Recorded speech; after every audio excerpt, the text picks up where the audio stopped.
Você entende a necessidade de Cristo? Olá, hoje é quarta-feira, dia 28 de fevereiro, e nós estamos aqui uma vez mais com os nossos estudos bíblicos.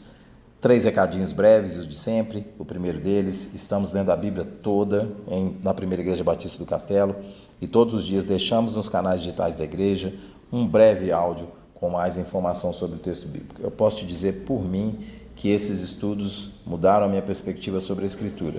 Então eu te aconselho a pegá-los, ouvi-los, compartilhá-los com seus amigos, com seus familiares. O segundo recadinho é que você compre a Bíblia 365. E por que ela? Porque é um método sistemático de leitura da Bíblia. Você precisa de um método sistemático de leitura da Escritura. Você precisa disso. Então faça esse esforço, compre a Bíblia e comece a lê-la de maneira sistemática. Terceiro recado, nós temos vários dias em que temos estudos bíblicos. Você pode ver aqui nos nossos canais digitais. Faça esse investimento em você mesmo. O nosso estudo hoje tem um título de uma pergunta. Você entende a necessidade de Cristo? Nós vamos ler Ezequiel 20, dos versículos 10 até o versículo 14. Diz assim: Tirei-os da terra do Egito e os levei para o deserto. Deles os meus estatutos e lhes fiz conhecer os meus juízos, os quais, cumprindo-os, o homem viverá por eles. Também lhes dei os meus sábados para servirem de sinal entre mim e eles, para que soubessem que eu sou o Senhor que os santifica.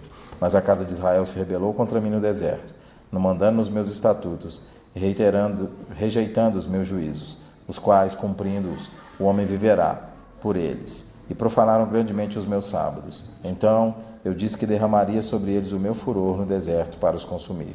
O que fiz, porém, foi por amor do meu nome, para que não fosse profanado diante das nações, perante as quais os fiz sair.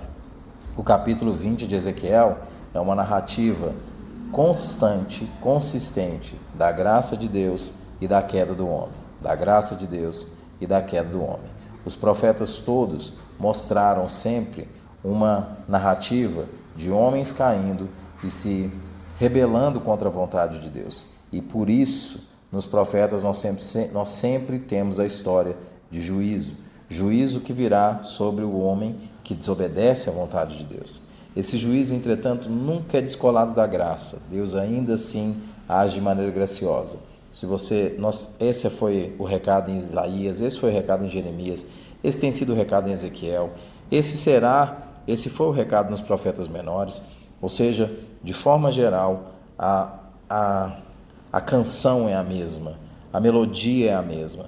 O homem que cai e se rebela, apesar de Deus agir de maneira graciosa com ele. O capítulo 20 narra isso de forma dramática, intensa e ao mesmo tempo triste de ser lida. Eu vou passar por alguns versículos aqui para que você possa ver.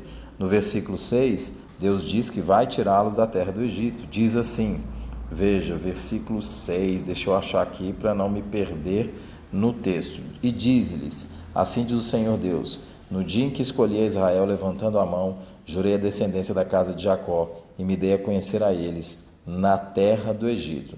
Levantei-lhes a mão e jurei, eu sou o Senhor vosso Deus. Eu li o versículo 5, vou ler o 6. Naquele dia, levantei-lhes a mão e jurei tirá-los da terra do Egito, para uma terra que lhes tinha previsto, a qual mana leite e mel, coroa de todas as terras. Mas o que o povo faz? O povo se rebela e se prostra diante de outros deuses. Veja versículo 7 e 8.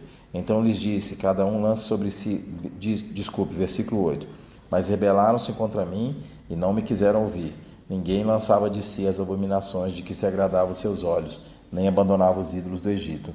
Então os disse que derramaria sobre eles o meu furor, para cumprir a minha ira contra eles, no meio da terra do Egito. Apesar de dizer isso, Deus vai agir com misericórdia. Versículo 9. O que fiz, porém, foi por amor do meu nome, para que não fosse profanado diante das nações, no meio das quais eles estavam, diante das quais eu me dei a conhecer a eles, para os tirar da terra do Egito. Tirei-os, versículo 10, tirei-os da terra do Egito e os levei para o deserto. Deus foi bondoso, gracioso, os livrou da escravidão. E aí fez o quê? Deu a sua lei, deu a sua palavra, deu o seu estatuto para eles. Veja, versículo 11. Deles os meus estatutos e lhes fiz conhecer os meus juízos, os quais, cumprindo-os, o homem viverá por eles. Então Deus dá a sua lei. O que mais ele faz? Ele dá o seu sábado como um sinal da sua aliança. também lhes dei os meus sábados, para servirem de sinal entre mim e eles, para que soubessem que eu sou o Senhor, que os santifica. Versículo 12. Mas o que eles fazem? Eles não agem pela aliança. Versículo 13 diz o quê? Mas a casa de Israel se rebelou contra mim no deserto, não andando nos meus estatutos, rejeitando os meus juízos, os quais, cumprindo-os, o homem viverá por eles, e profanaram grandemente os meus sábados. A casa de Israel não agiu de acordo com a bondade de Deus, a graça de Deus, e não honrou a aliança de Deus. Mas o que Deus faz? Deus age com misericórdia. Veja o versículo 14. O que fiz, porém, foi por amor do meu nome, para que não fosse profanado diante das nações perante as quais os fiz sair.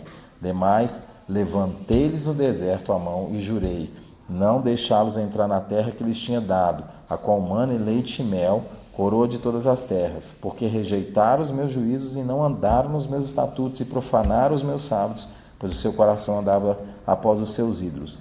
Versículo 17. Não obstante, os meus olhos lhes perdoaram, e eu não os destruí, nem os consumi de todo. No deserto, Deus olha com piedade. Mas o que Israel faz? Israel se rebela. Veja o versículo 21. Mas também os filhos se rebelaram contra mim, e não andaram nos meus estatutos, nem guardaram os meus juízos, os quais, cumprindo-os, o homem viverá por eles. Eles se rebelaram contra Deus. E aí Deus, que ia julgá-los, foi amoroso. Veja, mas também os filhos se rebelaram, nem guardaram os meus juízos, os quais, cumprindo, o homem viverá por eles, antes profanaram o meu sábado. Versículo 21 continua. Então eu disse que derramaria sobre eles o meu furor, para cumprir contra eles a minha ira no deserto. Mas o que Deus faz? Versículo 22. Mas detive a mão e o fiz por amor do meu nome, para que não fosse profanado diante das nações, perante os quais o fiz sair. O que Deus faz? Deus é amoroso. Deus detém a sua mão. Deus guarda o povo. É isso que ele faz. Deus diz que vai os dispersar, mas o que ele faz? Ele cuida, ele guarda. E aí veja o versículo 17, o versículo 27, melhor dizendo, o que Deus fala. No versículo 27 está assim: portanto, fala a casa de Israel, ó filho do homem, e diz-lhe, assim diz o Senhor Deus, ainda nisto me blasfemaram os vossos pais e transgrediram contra mim. Agora Deus fala com Ezequiel, fala com esse povo, que eles sempre me desobedeceram, sempre. Eles vivem adorando outros deuses. Versículo 29 diz assim: eu lhes disse que alto é este aonde vós ides, o seu nome tem sido lugar alto até o dia de hoje. Portanto, dize a casa de Israel, assim diz o Senhor Deus, vós vos contaminais a vós mesmos, à maneira de vossos pais, e vos prostituís com as suas abominações. Eles continuamente permanecem em pecado. Então, Deus vai dizer que eles vão ser o quê? Que eles vão ser julgados. Veja o versículo 35. Levar-vos-ei ao deserto dos povos, e ali entrarei em juízo convosco, face a face. Mas ainda assim, por misericórdia, eles serão trazidos de volta à aliança. Versículo 37. Far-vos-ei passar debaixo do meu cajado, e vos sujeitarei à disciplina da aliança. Apesar do juízo, Deus ainda diz que eles vão ser trazidos de volta à aliança. Eles ainda hão de adorar o Senhor. Veja o versículo 40. Porque no meu santo nome, no monte alto de Israel, diz o Senhor Deus, ali toda a casa de Israel me servirá. Toda, naquela terra, ali me agradarei deles. Ali requererei as vossas ofertas e as primícias das vossas dádivas, com todas as coisas santas. Eles ainda hão de adorar. Quando? Quando ele os trouxer de volta das nações. Versículo 43. Ali vos lembrarei dos vossos caminhos e de todos os vossos feitos com que vos contaminastes, e tereis nojo de vós mesmos, por todas as vossas iniquidades que tendes cometido. Saberei que eu sou o Senhor, quando eu proceder para convosco por amor de meu nome, não segundo os seus maus caminhos, mas segundo os vossos feitos, ó casa de Israel, diz o vosso Deus.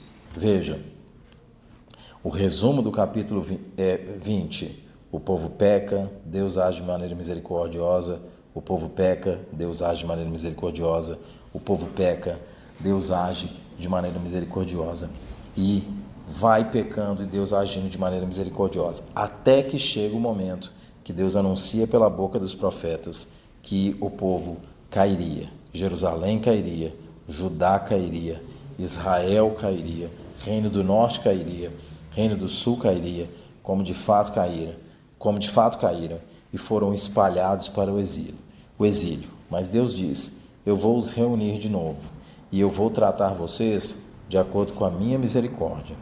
Quando essa reunião nova acontece? Ela acontece quando Cristo vem e traz os seus.